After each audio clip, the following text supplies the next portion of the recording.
नमस्कार दोस्तों, स्वागत है आपका स्टडी फॉर सिविल सर्विसेज में। वीडियो को पूरा देखिए। कोई भी आपका फीडबैक है, कोई सजेशन है, तुरंत वीडियो में कमेंट करके जरूर बताइए। अच्छा लगे तो वीडियो लाइक जरूर कर लीजिए और ऐसे वीडियो लगातार फ्री में पाने के लिए चैनल को तुरंत सब्सक्राइब कर लीजिए और बेल आइकन को जरूर टैप कर लीजिए ताकि आगे भी सारे वीडियो आपको मिलते रहे। यूट्यूब में फॉलो करते हैं तो प्लीज ये वाला फ्री टेलीग्राम चैनल जरूर ज्वाइन कर लीजिएगा। सारे नोटिफिकेशन, सारे अपडेट यहीं पे आते हैं, ध्यान रखिएगा। स्टडी फॉर सिविल सर्विसेज का कोई भी पेड ग्रुप अगर आपको ज्वाइन करना है तो सिर्फ 8564880530969086089723864455 यही नंबर है हमारे, सिर्फ जहां पे कॉल या व्हाट्सएप कर सकते हैं। इंस्टाग्राम पे हमारा पेज जरूर फॉलो कर लीजिएगा, study for civil dot services है। ट्विटर पे हमको जरूर फॉलो कर लीजिएगा, @स्टडी फॉर सिविल्स है। सारे क्वेश्चन अटेम्प्ट करिए और स्कोर अपना तुरंत कमेंट करके बताइए। नमस्कार दोस्तों, स्वागत है आपका स्टडी फॉर सिविल सर्विसेज में। बीओ परीक्षा के लिए जो हम पेड क्विज़ देख रहे हैं, कंटिन्यू कर लेते हैं उसको नेक्स्ट वीडियो से। यहाँ पे देखिए, पहला क्वेश्चन हमसे पूछा जा रहा है कि सबसे अधिक विद्वान मध्ययुगीन मुस्लिम शासक जो खगोल विज्ञान, गणित और चिकित्सा सहित शिक्षा की विभिन्न शाखाओं में पारंगत था। ठीक है, तो ये सारे फैक्ट्स जो हैं तुगलक डायनेस्टी के रूलर ये मोहम्मद बिन तुगलक जो है इससे संबंधित हैं। ठीक, ये जो है खगोल विज्ञान, एस्ट्रोनॉमी कह लीजिए, है ना, मैथ्स और मेडिसिन, इन सब के बारे में इसको काफ़ी एक अच्छी नॉलेज थी और काफ़ी इंपॉर्टेंट रूलर है अगर तुगलक डायनेस्टी के बारे में आप पढ़ते हैं। ओरिजिनल नेम इसका जो था मलिक फखरुद्दीन जौना खां करके था। ठीक है, और ये जो मोहम्मद का नाम इसने लिया है तो ये जब इसका राज्याभिषेक हुआ तब हुआ। टाइम पीरियड की अगर हम बात कर लें इसके, so this was from 1325 to 1351। तो ये सब ध्यान रखें, ऑप्शन सी करेक्ट है यहाँ से।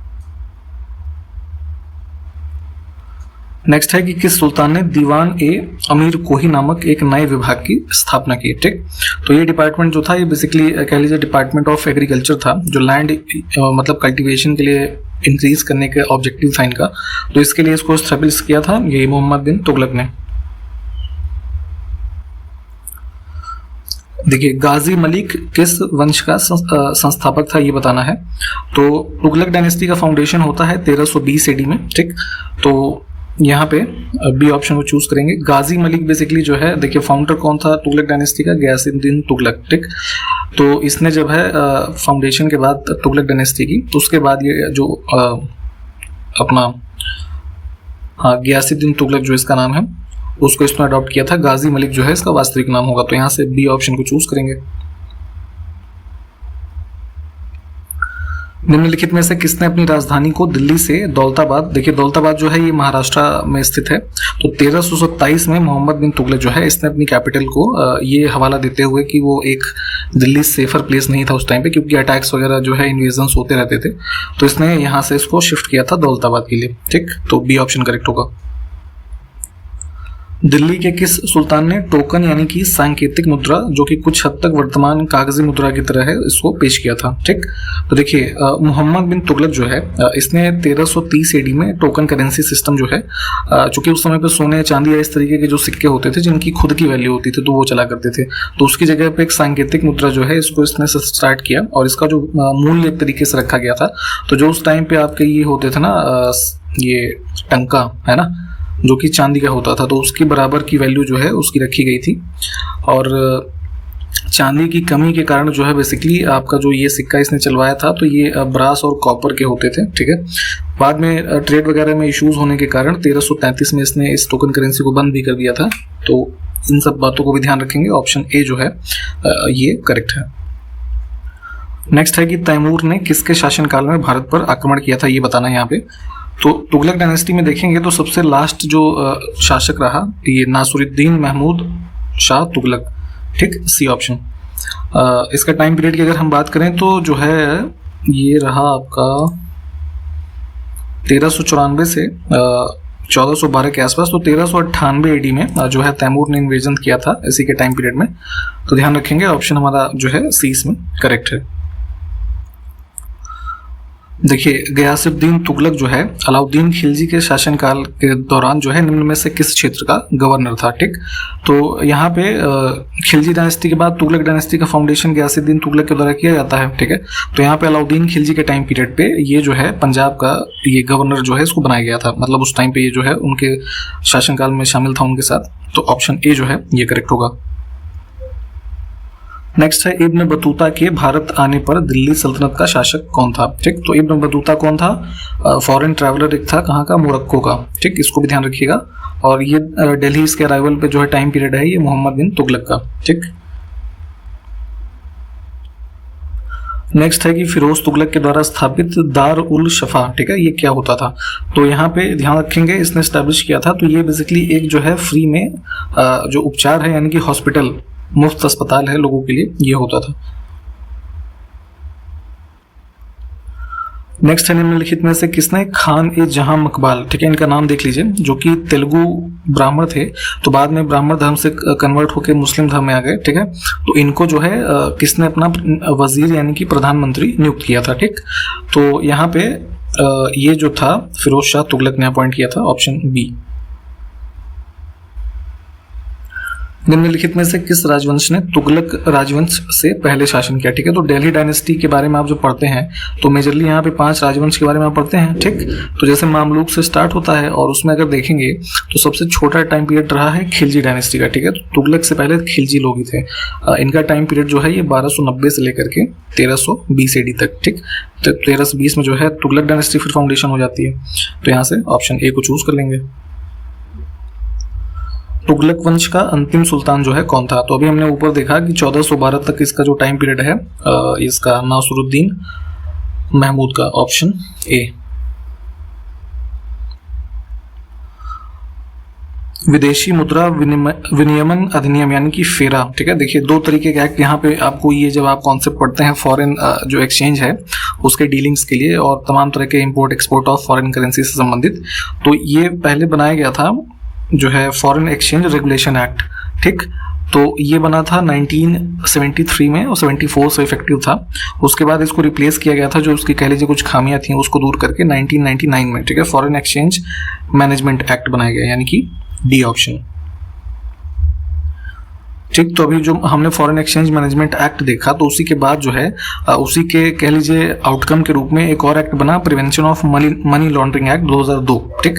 तो जो ये जैसे हवाला वगैरह के ट्रांजैक्शन है या जो फर्जी तरीके से फॉरेन एक्सचेंज को मैनेज करने का यहाँ पे तरीका होता है, मनी लॉन्ड्रिंग होती है, तो उस सबको रोकने के लिए ये एक्ट बनाया गया 2002 में, और इफेक्टिव है ना, ये जो है डेट है ये 2005 जुलाई, ठीक है, ध्यान रखेंगे। अगला देखिए, साफ्टा समझौता किस वर्ष से लागू हुआ है ये बताना है, ठीक है। तो ये बेसिकली इसका फुल फॉर्म है south Asian free trade area, ठीक है।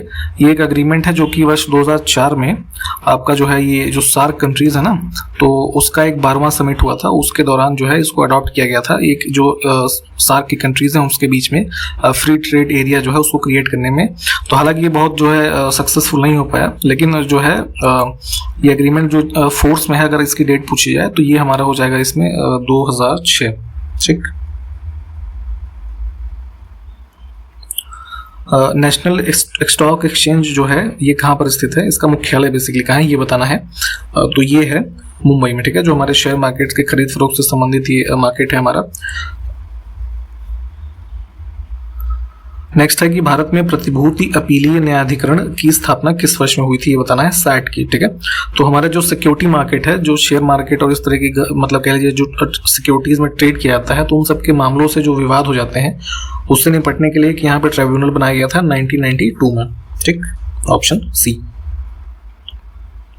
निम्नलिखित में से कौन सी पहल एक संगठन में कर्मचारियों की कमी के प्रबंधन की रणनीति है या फिर है, ठीक है। तो देखिए 2 पॉइंट्स हमारे पास दे रखे हैं। मान लीजिए कोई एक ऑर्गेनाइजेशन है, वहां पे जो नंबर ऑफ वर्कर्स हैं वो उनकी संख्या कम है, ठीक है, जितनी रिक्वायर्ड है, मान लीजिए 100 लोगों की जरूरत है, परंतु वहां पे 80 लोग ही कार्य कर रहे हैं, ठीक है।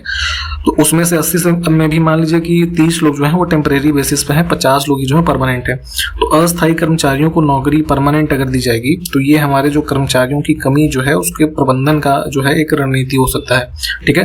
परंतु कर्मचारियों का जो प्रशिक्षण है ये ऑलरेडी जो एम्प्लॉयड होंगे ना लोग, उनके स्किल डेवलपमेंट का एक पार्ट होगा, ठीक है। उनके कर्मचारियों की अगर किसी संस्थान में कमी है तो उसको दूर करने का तरीका नहीं होता है, तो सिर्फ दूसरा ऑप्शन जो है ये ठीक होगा।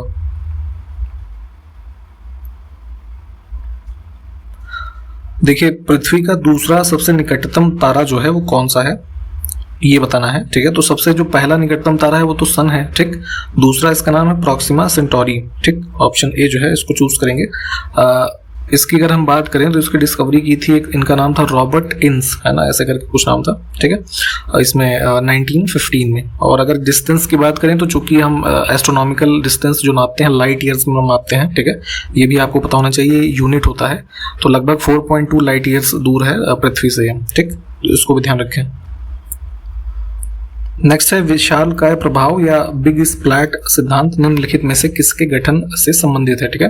तो देखिए अर्थ का जो ओनली सैटेलाइट है मून, ठीक, उसके फॉर्मेशन से संबंधित है। एक साइंटिस्ट का अभी मतलब अभी के टाइम में आप देखेंगे, पहले और भी थियरी साइंटिस्ट ने दी ही, परंतु जो अभी माना जाता है तो ये है कि जो मून है वो that is outcome of giant impact theory, है ना, यानी कि बिग स्प्लैट इसको कहते हैं।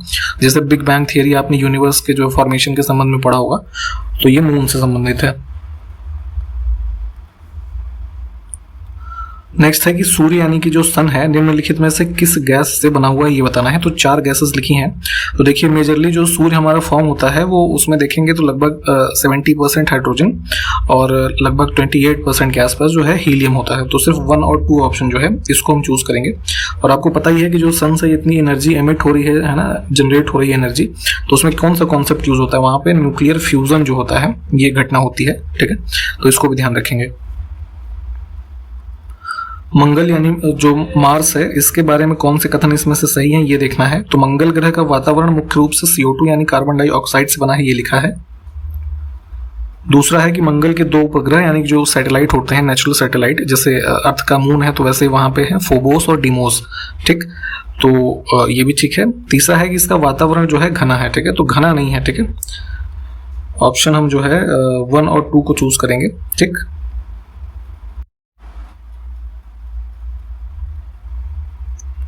देखिए भूपरपटी यानी कि अर्थ क्रस्ट जो हमारा सबसे ऊपर का पार्ट है पृथ्वी का, उसके अंदर जो है पाए जाने वाले खनिजों के संदर्भ में कौन सा कथन जो है वो गलत है। तो देखिए मिनरल्स जो होते हैं जरूरी नहीं है, पहला स्टेटमेंट हमारा यहाँ पे गलत है, जरूरी नहीं कि सभी खनिज 2 या 2 से अधिक तत्वों से बने होते हैं, क्योंकि जैसे देखिए जैसे हमारे ये एलिमेंट्स होते हैं ना, सल्फर, सिल्वर, गोल्ड, ग्रेफाइट, ये सब, ठीक है, तो ये सिंगल एलिमेंट से मिलकर एक तरीके से बने हैं, ठीक है, तो ये इसलिए गलत हो जाएगा। बाकी यहाँ दूसरा और तीसरा स्टेटमेंट तो ठीक है कि खनिज प्रकृति में कार्बनिक और अकार्बनिक हो सकते हैं, और जाहिर सी बात है इनके पास निश्चित रासायनिक और भौतिक गुण होते हैं, एटॉमिक स्ट्रक्चर होता है, ठीक है, फिजिकल प्रॉपर्टीज, ये सब, तो ये ऑप्शन को चूज कर लेते हैं हम। देखिए नीति आयोग में जो ये नीति इंग्लिश में लिखा होता है ना स्टार्टिंग में, इसका क्या अर्थ होता है ये बताना है, ठीक। तो प्लानिंग कमीशन ऑफ इंडिया जो था उसको कह लीजिए प्रतिस्थापित किया था नीति आयोग ने वर्ष 2015 में, ठीक है, 1 जनवरी 2015 से इसकी स्टैब्लिशमेंट है। तो इसका फुल फॉर्म होता है national institution for transforming India, ठीक है, डी ऑप्शन देखिए, कभी ऐसे बी में लिख देना कि national institute of transforming India, तो कंफ्यूज नहीं होना है, फुल फॉर्म ध्यान से देखा करिए। अब पूछ रहे हैं कि कौन सा नीति आयोग का कार्य नहीं है, ठीक, तो यहाँ पे जो है अब 5 ईयर प्लान तो अब आते नहीं है, ठीक है, तो यहाँ पे इसको अप्रूवल देना कहाँ से हुआ, ये गलत हो जाएगा। देखिए 2015 में नीति आयोग जो है इसकी स्थापना के बारे में कह रहे हैं। तो पहला 2 स्टेटमेंट है कि केंद्रीय मंत्रिमंडल के द्वारा एक प्रस्ताव द्वारा इसकी स्थापना की गई थी, दूसरा है कि भारत के संविधान में संशोधन द्वारा की गई थी, ठीक है। तो देखिए इसके लिए कोई कॉन्स्टिट्यूशनल अमेंडमेंट की जरूरत नहीं है, एग्जीक्यूटिव रेजोल्यूशन के द्वारा जो है कैबिनेट के द्वारा अडॉप्ट किया गया और उसके द्वारा जो है इसकी स्थापना हुई है, ठीक है। तो अगर आपसे पूछें कि ये कैसी बॉडी है, तो ये ना तो कॉन्स्टिट्यूशनल है ना ही स्टैट्यूटरी है, ठीक है, ये एग्जीक्यूटिव बॉडी आप कह सकते हैं, ठीक है, कार्यकारिणी निकाय है। तो सिर्फ ऑप्शन जो है ये बी वाला यानी कि ओनली 1 करेक्ट होगा। निम्नलिखित में से कौन राष्ट्रीय विकास परिषद यानी कि NDC नेशनल डेवलपमेंट काउंसिल की बात हो रही है, इसका सदस्य नहीं होता है। तो 5 ईयर प्लान जब आते थे तो इसके अप्रूवल यहाँ पे NDC के द्वारा किए जाते थे। तो इसमें देखिए सभी केंद्रीय मंत्री, सभी राज्यों के मुख्यमंत्री, केंद्र शासित प्रदेश के जो लेफ्टिनेंट गवर्नर या एडमिनिस्ट्रेटर हैं, तो जब मुख्यमंत्री शामिल हो गए तो राज्यपालों को शामिल करने की क्या जरूरत है, ये नहीं होते थे। भारतीय संसद में लोकपाल विधेयक सर्वप्रथम किस लोकसभा में प्रस्तुत किया गया, ठीक। तो देखिए लोकपाल का जो इंस्टीट्यूशन आप अभी आके फाइनली जो पहले लोकपाल बने भारत के पिनाकी चंद्र घोष वर्ष 2019 में, तो इसका शुरुआत आप देखेंगे, ठीक है। तो जो है जो हमारा चौथा लोकसभा होगा ना उसके टाइम पीरियड में वर्ष 1968 में, ठीक है, 1968 में पहली बार जो है ये बिल को इंट्रोड्यूस किया गया था पार्लियामेंट में, तो लोकपाल की संस्था बनाने के लिए। राज्य स्तर पर लोकायुक्त की नियुक्ति की सबसे पहले सिफारिश किसके द्वारा की गई थी? जैसे केंद्र में लोकपाल का एस्टैब्लिशमेंट के लिए सुझाव आया, राज्य स्तर पर उस पद को लोकायुक्त का जो है नाम दिया गया और इसका रिकमेंडेशन किया गया जो फर्स्ट एडमिनिस्ट्रेटिव रिफॉर्म्स कमीशन था 1966 से 70 के बीच में। यहाँ पे देख लीजिए सही ऑप्शन में, इसके अध्यक्ष कौन थे? ये मोरारजी देसाई, ठीक है। तो इस आयोग ने जो है पहली बार ये रिकमेंडेशन दी थी, ठीक। राष्ट्रीय मानवाधिकार आयोग के बारे में जो है निम्न में से कौन सा कथन सही है? ठीक है, नेशनल ह्यूमन राइट्स कमीशन। तो यहाँ पे चारों ऑप्शन अगर आप देखिए पहले एक बार, तो देखिए इसकी शक्ति प्रकृति में केवल सिफारिशी है, ठीक है। तो ये बात तो ठीक है, इसका जो पावर है, ठीक है, ये रिकमेंडेशन कर सकता है, ठीक है, ऐसा स्ट्रिक्ट जो है किसी चीज़ को फॉलो नहीं करा सकते। तो देखिए दूसरा में लिखा है कि मुंबई इसके मुख्यालय के रूप में कार्य करता है, तो ये गलत है, न्यू दिल्ली में इसका हेडक्वार्टर है। फाउंडेशन कब हुई थी इसकी? 12 अक्टूबर 1993 को, ठीक है, इस डेट को भी याद रखेंगे। इसमें 10 सदस्य होते हैं, ये भी गलत है, क्योंकि जो है इसमें अगर हम कॉम्पोजिशन की बात करें तो एक चेयरमैन होते हैं और 7 अन्य सदस्य होते हैं, ठीक है। अब डी ऑप्शन लिखा है कि अध्यक्ष किसी भी उच्च न्यायालय में वर्तमान में न्यायाधीश हो, तो ये गलत है, ठीक है। जो चेयरमैन इस आयोग के बनते हैं वो या तो चीफ जस्टिस ऑफ इंडिया रह चुके हों या सुप्रीम कोर्ट के जो है जज रह चुके हों, ठीक। तो सिर्फ एक जो है इसको चूज करके आगे बढ़ेंगे। भारतीय संसद के द्वारा जल प्रदूषण की रोकथाम और नियंत्रण यानी कि water prevention and control of pollution act, ये जो है अधिनियम कब अधिनियमित किया गया था? तो ये बनाया गया था 1974 में। भारत के चुनाव आयोग के बारे में यानी कि इलेक्शन कमीशन ऑफ इंडिया की बात हो रही है, कौन सा कथन जो है वो गलत है? तो एक ये कॉन्स्टिट्यूशनल बॉडी है, बिल्कुल ठीक है, जो हमारा 15th पार्ट में देखेंगे आप, इलेक्शन से संबंधित प्रावधान दिए हैं। दूसरा, यह चुनावों के संचालन के लिए चुनाव कार्यक्रम तय करता है, चाहे आम चुनाव यानी कि जो लोकसभा वगैरह के चुनाव होते हैं या फिर जो बाई इलेक्शंस होते हैं, उपचुनाव, ठीक। फिर है कि इसके निर्णयों को उच्च न्यायालय में चुनौती नहीं दी जा सकती, तो ये गलत है। मान लीजिए कोई भी डिसीजन है इलेक्शन कमीशन का, तो उसको सुप्रीम कोर्ट में चैलेंज किया जा सकता है, ठीक है, या हाई कोर्ट में। फिर है कि राजीव कुमार जो है वर्तमान में मुख्य चुनाव आयुक्त हैं, ठीक है। तो आपको पता ही होगा कि 3 मेंबर की बॉडी होती है, एक चीफ इलेक्शन कमिश्नर और 2 इलेक्शन कमिश्नर्स, ठीक है। तो जो इलेक्शन कमिश्नर चीफ वाले हैं वो हैं राजीव कुमार। तो इसमें से गलत कौन सा हम चूज करेंगे? सी।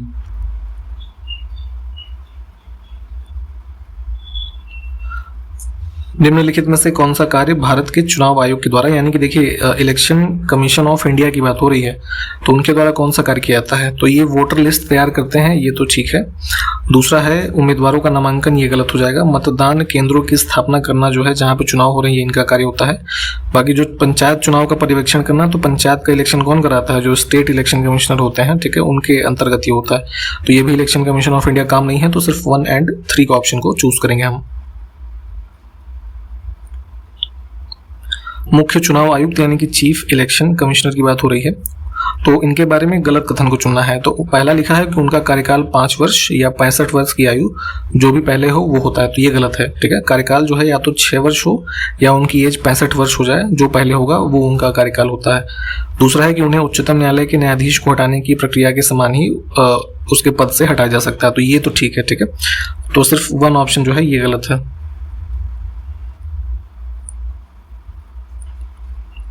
नेक्स्ट है कि केंद्रीय अन्वेषण ब्यूरो यानी कि सेंट्रल ब्यूरो ऑफ इन्वेस्टिगेशन, इसकी स्थापना निम्न में से किस समिति की सिफारिशों पर की गई थी? तो यहाँ पे जो संतानम कमेटी है, इन्होंने रिकमेंड किया था और इसकी फाउंडेशन उसके बाद हुई थी सीबीआई की, जो मिनिस्ट्री ऑफ होम अफेयर्स के अंतर्गत कार्य करता है केंद्र सरकार में, 1963 में।